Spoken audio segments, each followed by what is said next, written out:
મિત્રો આજે આપણે ત્રિકોણમિતિ પ્રતિ વિધેય આ ચેપ્ટરને સમજશું. ત્રિકોણમિતિ પ્રતિ વિધેયમાં સૌથી પહેલું આપણે જરા રિવાઇઝ કરશું વિધેય ફંક્શન. f a થી b આ વિધેયમાં a પ્રદેશ અને b સહપ્રદેશ છે. સમજવાનું એ છે, યાદ એ કરવાનું છે કે જ્યારે આ વિધેય a થી b છે તેનું પ્રતિ વિધેય એટલે કે f ઇન્વર્સ જો આપણે મેળવવાનું થાય તો આ b થી a વિધેય તો જ મળી શકે કે જો f એક અને વ્યાપ્ત હોય. તો એક અને વ્યાપ્ત હોવા માટેની આવશ્યક અને પર્યાપ્ત શરત શું છે? તો એક અને વ્યાપ્ત હોવા માટે આપણે એ વિચારી લેવું જોઈએ કે એક અને વ્યાપ્ત વિધેય માટે r of f equal to b થવું જોઈએ. એટલે કે વિધેય f નો વિસ્તાર એ જ એનો સહપ્રદેશ હોવો જોઈએ. આ એક મગજમાં આપણે રાખવું જોશે, તો જ આપણે આ વિધેયનો વ્યસ્ત મેળવી શકશું. કારણ કે આપણે હવે અત્યારે ભણવા જઈ રહ્યા છીએ તે છે ત્રિકોણમિતિ પ્રતિ વિધેયો. એટલે કે આ વિધેય f ની જેમ આપણી પાસે વિધેય છે sin, જેમ અહીંયા f of x x છે એની અંદર આવેલો હોય છે, એમ આપણે જ્યારે sin વિધેય લઈએ છીએ f ની જગ્યાએ sin વિધેય, અને અહીંયા જે આપણે લેશું તે એના પ્રદેશની અંદર આવવો જોઈએ. અને જ્યારે આપણે sin ઇન્વર્સ લેશું ત્યારે b થી a થઈ જતો હોવાને કારણે જે આપણા f એટલે કે sin નો સહપ્રદેશ અને એક અને વ્યાપ્ત હોવા માટે આ સહપ્રદેશની બદલે આપણે લેશું r of f. એ અહીંયા આવી જશે. એટલે અહીંયા આપણે જે લેવાનો થશે તે એમાંથી હશે, પરંતુ જ્યારે sin ઇન્વર્સ લઈએ છીએ ત્યારે અહીંયા જે કિંમત લેવાની થાય તે sin ના વિસ્તારમાંથી લેવાની થાય. તો ત્રિકોણમિતિનો પૂર્વ જ્ઞાન પણ આપણે જરા યાદ કરીએ તો sin, cos આ બંને વિધેય માટે એનો વિસ્તાર છે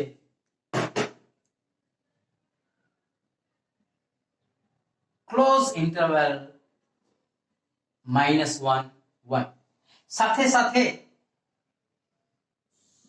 tan અને cot માટે પણ જરા યાદ કરી જઈએ તો આ બંને વિધેય છે એનો વિસ્તાર છે વાસ્તવિક સંખ્યા ગણ r, that is -∞ to ∞. in short, જ્યારે આપણે sin ઇન્વર્સ ની વાત કરશું, cos ઇન્વર્સ ની વાત કરશું, ત્યારે અહીંયા જે લેવાની વેલ્યુ થશે તે ફરી પાછું યાદ કરીએ વિધેયના વિસ્તાર એટલે કે sin ના વિસ્તારમાંથી લેવાની થાય, કે જે હવે પ્રદેશ થઈ જશે ઇન્વર્સ ફંક્શન માટે. તો sin ઇન્વર્સ માં જે અહીંયા કિંમત લેવાની થશે એ ક્યાંથી લેવાની થશે મિત્રો? સૌંતંત્રાલ -1 1. cos ઇન્વર્સ માંથી પણ છે. પણ જ્યારે આપણે tan ઇન્વર્સ ભણશું ત્યારે એ જ રીતે tan નો વિસ્તાર એ tan ઇન્વર્સ નો પ્રદેશ થશે. એટલે કે આ જે value tan inverse as well as cot inverse માંથી માટે જે અહીંયા કિંમતો લેવી જોઈએ તે તેના એટલે કે tan ના વિસ્તાર પણ tan ઇન્વર્સ નો પ્રદેશ એમાંથી લેવાની થશે. આ એક ખાસ વાત મગજમાં રાખવાની છે. જો આપણે સાઇન ઇન્વર્સ કે કોસ ઇન્વર્સ માટે જ્યારે કિંમત શોધવાની થાય પણ અહીંયા -1 1 સમૃદ્ધ બહારની કોઈ કિંમત હશે તો સાઇન ઇન્વર્સ કે કોસ ઇન્વર્સ ની વેલ્યુ વ્યાખ્યાયિત થઈ શકે નહીં. આ ખાસ મગજમાં રાખવાનું છે. કારણ કે એમસીક્યુઝ ની અંદર ક્યારેક એવા પ્રશ્ન હોઈ શકે કે sine inverse 3/2 sin inverse 3/2 is equal to blank અથવા તો √3/2 is equal to પણ 3/2 તો 3/2 ની વેલ્યુ ક્યાં આવે છે 1 થી મોટી 3/2 1.5 તો આ જે છે એ શું થશે અવ્યાખ્યાયિત મતલબ કે આપણા ઓપ્શન્સ જે છે એમાંથી કોઈ વેલ્યુઝ અહીંયા આવી શકશે જ નહીં અવ્યાખ્યાયિત થશે. ફરી પાછી આની વધારે વિગતવાર વાત કરશું.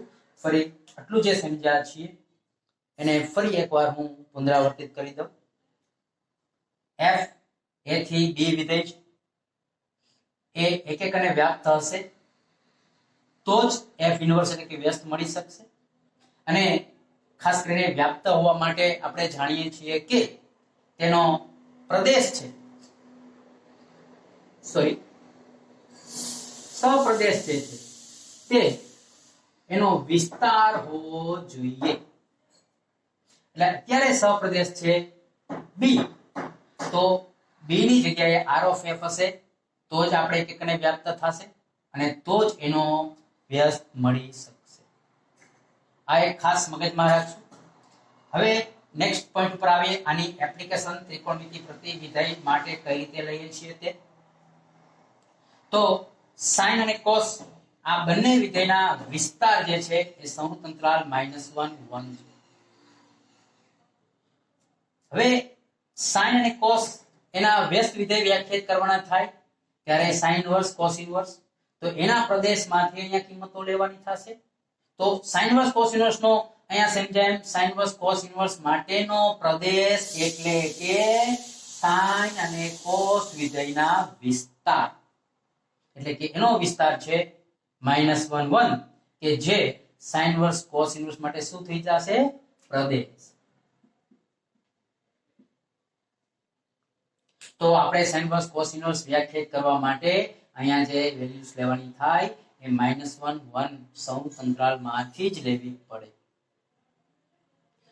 tan અને cot ના ઇન્વર્સ માટે એ પ્રોબ્લેમ અથવા તો એ ખાસ અગત્યનું આપણા માટે નથી રહેતું એટલા માટે કે tan અને cot બંનેનો વિસ્તાર છે r.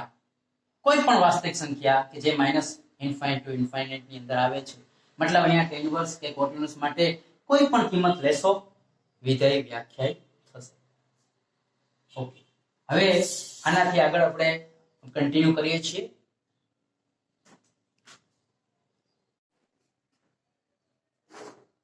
આપણે હમણાં સમજ્યા કે સાઇન કોસ tan અને cot આ બધાના વ્યસ્ત વિધેય મેળવવા માટે એ વ્યાપ્ત હોવું જરૂરી છે. અને વ્યાપ્ત માટે આપણે મગજમાં બરોબર યાદ રાખવાનું છે કે સાઇન કોસ અને tan વિધેયના જે વિસ્તાર છે એ હવે ઇન્વર્સ એટલે કે સાઇન ઇન્વર્સ કોસ ઇન્વર્સ અને tan ઇન્વર્સ માટે પ્રદેશ થશે. હવે આગળ વાત કરીએ કે એક એક માટે શું જરૂરી છે. એક એક પણ હોવું જરૂરી છે આપણે વાત કરી હતી. હવે એના ઉપર ડિટેલમાં વાત કરીએ કે જ્યારે સાઇન વિધેય વ્યાખ્યાયિત કરવાનું છે તો અહીંયા આપણે થીટા તરીકે એટલે કે ખૂણો 0 થી 2π ની અંદર અને ઇવન 2π થી આગળ અને 0 થી પાછળ એટલે કે માઈનસમાં પણ કોઈ પણ વેલ્યુ લઈ શકીએ અને સાઇન ની કિંમત મળે જ છે. પરંતુ સાઇન કોસ tan cot એનો જ્યારે વ્યસ્ત વિધેય મેળવવું છે તો એક એક વિધેય કેમ થાય એના માટે શું મગજમાં રાખવું જરૂરી છે એ હવે આપણે સમજીએ. એક એક વિધેય એટલે શું છે કે f of x1 equal to f of x2 then x1 must be x2 and in parallel કે જો x1 not equal to x2 then f of x1 must not equal to f of x2. એટલે કે જો x1 અને x2 અલગ અલગ કિંમતો છે તો f of x1 અને f of x2 પણ અલગ જ મળવી જોઈએ, તો જ આ વિધેય એક એક થાય. બરાબર, મગજમાં રાખશું આ વાત. હવે જ્યારે આપણે વાત કરીએ છીએ સાઈન માટે, કે સાઈન વિધેય એક એક થાય એના માટે જો આપણે આ કિંમત પ્રથમ ચણમાંથી જ્યારે લેશું, એટલે કે 0 to π/2 પ્રથમ ચરણમાંથી જ્યારે લેશું ત્યારે એમાં ઓલ પોઝિટિવ એટલે કે સાઈન પણ પોઝિટિવ આવશે અને પ્રથમ ચરણ માટે સાઈન ની વેલ્યુ આવશે 0 to 1 સુધી પોઝિટિવ. પણ જો આપણે બીજું ચરણ લઈએ તો ફરી ખૂણા બદલી જશે, આની વેલ્યુ જુદી આવવા છતાં વેલ્યુસ શું આવશે? સાઈન પોઝિટિવ, એટલે ફરી પાછી કેમાં આવશે? 0 થી 1. મતલબ પહેલા ચરણનો ખૂણો x અક્ષની ધન દિશા સાથે બનાવેલો, એટલું જ જો બીજા ચરણમાં x અક્ષની ઋણ દિશા સાથે બનાવેલો ખૂણો લેવામાં આવે તો બંને ચરણના અલગ અલગ ખૂણા માટે પણ સાઈન ની કિંમત પોઝિટિવ અને સમાન આવે. ફોર એક્ઝામ્પલ આપણે સમજીએ π/4, તો સાઈન π/4 ની વેલ્યુ થશે યસ 1/√2.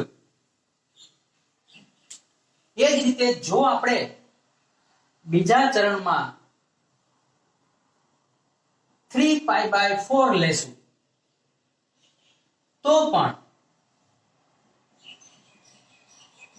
સાઈન ની વેલ્યુ આવશે 1/√2. મતલબ આ શરત છે એ ફૂલફિલ થતી નથી. ખૂણા જે છે બંને અલગ છે પણ એની કિંમતો જુદી આવતી નથી. એટલે કે જો તમે પહેલું અને બીજું ચરણ લેવામાં આવે એટલે કે 0 થી π, તો આ વિધેય એક એક બની શકતું નથી. જેથી આ વિધેય એક એક થાય તેના માટે આપણે જરૂરી છે કે બીજું ચરણ ન લેતા પહેલું અને એ જ રીતે ચોથું ચરણ લેવું જોઈએ. મતલબ 0 થી π/2 અને એ જ રીતે નેગેટિવમાં લઈએ તો -π/2 સુધી લઈ શકાય. આમ આપણે જ્યારે સાઈન ઇનવર્સ વિધેય લેવું છે તો એક એક માટે ખાસ મગજમાં રાખશું કે પહેલું અને ચોથું ચરણ જ લેવું જોશે. મતલબ સાઈન વિધેય એક એક અને વ્યાપ્ત આ બંને બને એટલા માટે આ સાઈન વિધેય છે એનો પ્રદેશ છે એ આપણે લેવો જોશે -π/2 to π/2 અને એનો વિસ્તાર આપણે જે સમજી ગયા છીએ તે પ્રમાણે એ લેવો જોશે -1 to 1. અને તો જ આપણે સાઈન ઇનવર્સ વિધેય વ્યાખ્યાયિત કરી શકશું. બે વાત ફરી રિપીટ કરી દઉં છું ઇન શોર્ટ ક્વિકલી. વ્યાપ્ત હોવા માટે આપણે સમજાતા કે એનો જે સહપ્રદેશ છે એ વિસ્તાર હોવો જોઈએ. તો આપણે જાણીએ છીએ કે સાઈન એનો વિસ્તાર -1 થી 1 છે અને કોસમાં પણ એ જ લાગુ પડશે. આ લેવાને કારણે વ્યાપ્તની શરત પૂરી થાય છે. એક એક માટે અત્યારે જે સમજ્યા તે પ્રમાણે અલગ અલગ ખૂણા માટે અલગ અલગ કિંમત જ આવવી જોઈએ, જેથી કરીને પહેલું અને બીજું ચરણ આપણે લઈ શકતા નથી.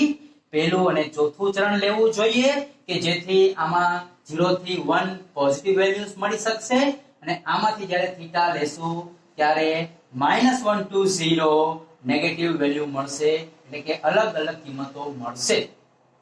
આમ આપણે અહીંયા સાઈનના પ્રદેશ તરીકે લેવું પડે -π/2 થી π/2 અને તેથી સાઈન ઇનવર્સ વ્યાખ્યાયિત થઈ શકશે, એક એક અને વ્યાપ્ત થશે.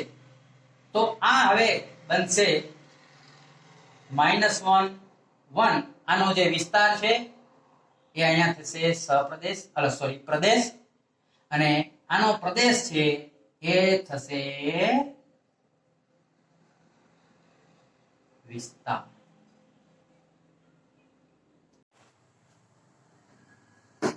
સાઈન ની જેમ હવે આપણે સમજશું કોસ માટે. કોસ વિધેય જે છે એનો પણ વિસ્તાર છે -1 1 એટલે વ્યાપ્ત હોવા માટે કોસ ઇન્વર્સ માં પ્રદેશ થશે -1 1. પણ એક એક માટે જે મેં કીધું કે સાઈન માં જરૂરી છે બંને વેલ્યુ થીટાની જ્યારે અલગ અલગ હોય તો એનું મૂલ્ય પણ અલગ અલગ આવવું જોઈએ, જેથી આપણે શું લીધું હતું મિત્રો, પહેલું અને ચોથું ચલ. પણ જો એ જ વસ્તુ કોસ માટે શક્ય નથી, કારણ કે કોસ છે એમાં પહેલા ચલમાં પોઝિટિવ છે બરાબર છે કે એની કિંમત 0 થી 1 માં મળશે, પણ જો ચોથું ચલ લઈશું તો ત્યાં પણ કોસની વેલ્યુ 0 થી 1 માં જ પોઝિટિવ મળે, because of all STC cos positive આપણે જાણીએ છીએ. એને કારણે આપણે પહેલા ચલની સાથે હવે લેવું જોશે બીજું ચરણ. એટલે કે આ ચરણ ન લઈ શકતા, ચોથું ચરણ ન લઈ શકતા પહેલું અને બીજું ચરણ આપણે કોસ વિધેય માટે લેવું જોઈએ, અને તો જ આ કોસ વિધેય છે એ એક એક બનશે. એટલે કે અહીંયા આપણે હવે લેવાનું થશે 0 to pi, પહેલું 0 થી pi/2, બીજું pi/2 થી pi. તો હવે આ આપણે સમજાવવાની જેમ ખાસ આ મગજમાં રાખવાની જરૂર છે, બિલકુલ આપણા મગજમાંથી આ જવું જોઈએ નહીં. તો કોસિનસ માટે પ્રદેશ એ જ રહેશે આની જેમ જ, પણ જે વિસ્તાર જે છે એ થશે 0 થી pi. તો આ બે માટે જે મગજમાં રાખવાનું છે કે જ્યારે સાઇન ઇન્વર્સ કે કોસ ઇન્વર્સ ની કિંમત મેળવવાની થાય ત્યારે આ બંનેની અંદર જે કિંમત લેવાની થશે એ તેના પ્રદેશ એટલે કે કોસ ઇન્વર્સ સાઇન ના પ્રદેશ એટલે કે -1 to 1 સૌ અંતરાલમાંથી લેવાની થાય. બંને માટે સેમ છે, પરંતુ એની કિંમત મળશે એ અહીંયા કેમાંથી મળશે મિત્રો, યાદ કરો જરા, કેમાંથી મળશે? સાઇન ઇન્વર્સ ના વિસ્તાર એટલે કે પહેલું અને ચોથું ચરણ. જ્યારે કોસ ઇન્વર્સ માં જે કિંમત મળશે એટલે કે થીટા જે મળશે, ખૂણો મળશે, એ મળશે પહેલું અને બીજું ચરણ. સરસ.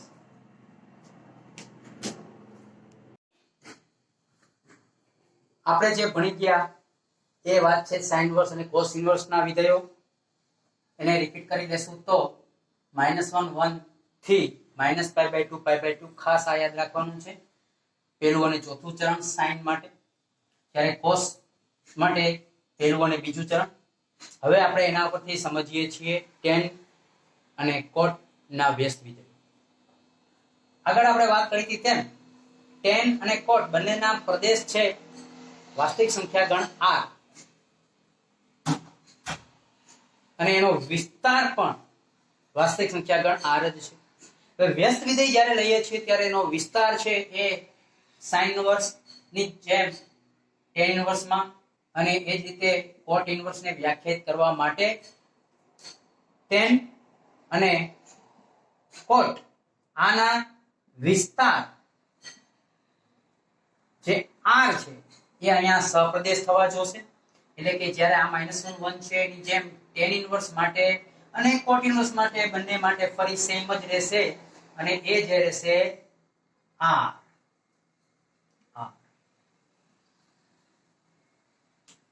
જલ્દીથી થોડું સમજી લઈએ, યાદ રાખી લઈએ તો એ કે tan ઇન્વર્સ માટે sin ઇન્વર્સની જેમ જ પહેલું અને ચોથું ચરણ આવશે, પણ ત્યાં વિવૃત અંતરાલ લેવો જોઈએ, લેવો જ પડે.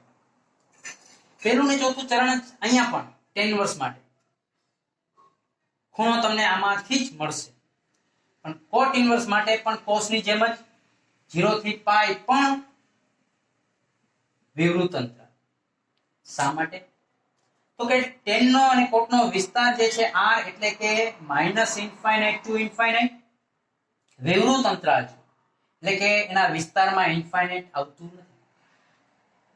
આપણે ખબર છે કે tan ની કિંમત ઇન્ફાઇનાઇટ ક્યારે થાય? તો કે જો અહીંયા π/2 હોય તો, પણ ઇન્ફાઇનાઇટ વેલ્યુ મળી શકતી નથી, એટલે π/2 પણ આપણે લઈ શકતા નથી. સેમ વે -ઇન્ફાઇનાઇટ માટે આપણે -π/2 પણ લઈ શકતા નથી. એટલે આ વાત કમ્પેરેટિવલી આપણે યાદ રાખવાની થશે કે જ્યારે sin ને cos ઇન્વર્સ માં એનો વિસ્તાર શું છે, મતલબ આપણે ખૂણો શું મળી શકે, તો કે પહેલા અને ચોથા ચરણમાંથી, અને cos ઇન્વર્સ માટે જે મળી શકશે ખૂણો એ પહેલા અને બીજા ચરણમાંથી જ, અને એને જ રીતે tan ઇન્વર્સ માં પહેલું અને ચોથું ચરણ પણ વિવૃત અંતરાલ, કોટમાં પહેલું અને બીજું ચરણ પણ વિવૃત અંતરાલ. આ વાત ખાસ મગજમાં રાખવાની છે, જે આગળ ભણશું ત્યારે આપણે ખૂબ જ કામ આવશે. સાથે સાથે હવે વાત કરી જઈએ છીએ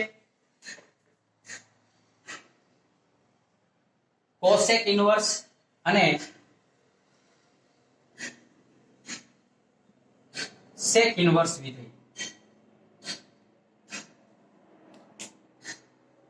કોસ ઇન્વર્સ અને sec inverse.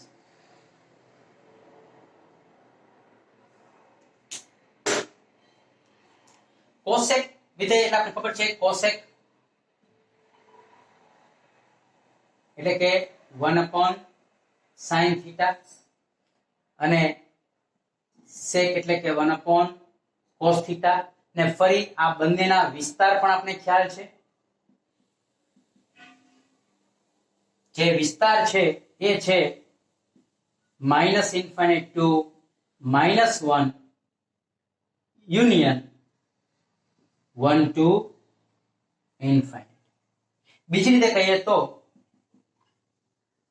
r minus open interval -1 1. કારણ કે યાદ રાખીએ કે આના વિસ્તારમાં -1 પણ આવે છે, 1 પણ આવે છે, કારણ કે 1 નો વ્યસ્ત 1, અને એ જ રીતે -1 નો વ્યસ્ત -1, એટલે બંને પણ આના વિસ્તારમાં આવશે જ. એટલે જ્યારે r માઈનસ કરીએ તો -1 1 ઓપન ઇન્ટરવલ દૂર કરવાનું થાય. આની અંદર વિસ્તારની અંદર -1 અને 1 આવવા જોઈએ, એને દૂર કરવાના થશે નહીં. એટલે આનો જે વિસ્તાર છે, હવે આ બંને વિધેય માટે એનો પ્રદેશ થશે, જેથી કરીને એ પ્રદેશની જગ્યાએ આપણે શું લેવાનું થશે? r minus open interval -1 1. અહીંયા પણ r માઈનસ ઓપન ઇન્ટરવલ -1 1. હવે વાત છેલ્લી સમજવાની રહી છે તે એનો વિસ્તાર. Cosec inverse obviously sine inverse ની જેમ જ થશે, પરંતુ અહીંયા જે રીતે આપણે સમજ્યા કે tan વિધેય, tan ઇન્વર્સ નહીં, tan વિધેય π/2 આગળ ઇન્ફાઇનાઇટ થાય છે, કે જે વેલ્યુ મળી ના શકે. એ જ રીતે કોસેક વિધેય એ 1/sin થાય છે. એને કારણે જો sin થીટા શૂન્ય થાય તો 1/0 અવ્યાખ્યાયિત થાય, એટલે કે કોસેક ની વેલ્યુ મળી શકે નહીં. તો sin ક્યાં 0? sin 0 આની અંદર વાત છે. sin 0 ક્યાં થાય? sin 0 થશે 0 આગળ, જેથી કરીને આપણે આમાંથી 0 દૂર કરવો પડશે. જ્યારે એ રીતે સમજીએ કે sin π/2 હશે ત્યારે કિંમત શું આવે? 1. sin π/2 1, તો 1/1 વ્યાખ્યાયિત છે.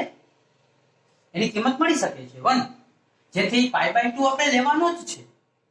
એ જ રીતે -π/2 પણ લેવાનો જ છે, પણ sin ની વેલ્યુ 0 થાય એવો ખૂણો, શૂન્ય ખૂણો આપણે લઈ શકતા નથી, જેથી અહીંયા જે આપણે લેવાનું થશે એ થશે ક્લોઝ ઇન્ટરવલ -π/2 π/2, પરંતુ એમાંથી આપણે દૂર કરવો પડશે ખૂણો 0. એ જ રીતે જ્યારે અહીંયા સમજીએ તો આના વિસ્તારમાં પણ અહીંની જેમ જ cos ઇન્વર્સની જેમ જ આપણે સંવૃત અંતરાલ 0 થી π લેવાનો થાય, પરંતુ cos θ ની વેલ્યુ શૂન્ય ક્યારે થાય? તો કે જ્યારે θ છે π/2 હોય ત્યારે cos વેલ્યુ છે એ 0 થાય, એટલે 1/0 અવ્યાખ્યાયિત થાય, એટલે કે sec અવ્યાખ્યાયિત થાય, જેથી કરીને આમાં આપણે cos 0 થાય તે ખૂણો દૂર કરવો પડે, કારણ કે ત્યારે કિંમત અવ્યાખ્યાયિત થાય છે, જેથી આપણે શું દૂર કરવું પડશે? π/2. તો આ આપણો બેસિક કોન્સેપ્ટ પૂરો થયો. એટલું બરાબર મગજમાં રાખવું જોશે. આગળનું મેં સમજાવ્યું છે બધું જ આપણે ભણી ગયા એ છે વિધેય એક અને વ્યાપ્ત ક્યારે થાય, કેમ થાય, શું થાય, આ વાત. અને બીજી વાત આપણે મગજમાં રાખવાની થાય ત્રિકોણમિતિ વિધેયોના વિસ્તાર.